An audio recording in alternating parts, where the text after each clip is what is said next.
శ్రీశైలంలో భ్రమరాంబ మల్లికార్జున స్వామి అమ్మవార్ల బ్రహ్మోత్సవాలు అద్భుతంగా జరుగుతున్నాయన్నారు మంత్రి అన్నం రామనారాయణ రెడ్డి.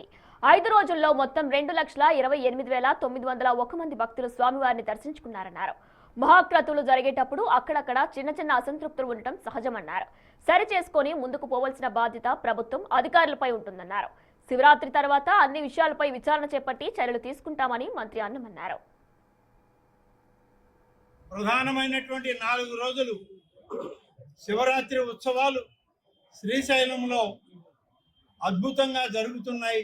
వైభవంగా జరపాలని, చేయాలని, ఇంకా కొనసాగాలని చెప్పి రాష్ట్ర ప్రభుత్వం, అలాగే ముఖ్యంగా రాష్ట్ర ముఖ్యమంత్రి గారు, ఉప ముఖ్యమంత్రి గారు వారందరూ కలిసి మరి అధికారులను కూడా ఆదేశించి ఎప్పటికప్పుడు సమీక్షించుకుంటూ ఈ కార్యక్రమాలన్నింటినీ కూడా కొనసాగించడం జరుగుతుంది. కాబట్టి ఇంకా ఈ 5 రోజుల కార్యక్రమం కూడా విజయవంతం కావాలని, ఈ యొక్క మహాశివరాత్రి ఉత్సవాలు దిగ్విజయంగా పూర్తయ్యేదానికి వారి ఆశీస్సులు ఇవ్వాలని చెప్పి ఇవాళ కోరుకొని మరి ఇక్కడికి రావడం జరిగింది. ప్రధానం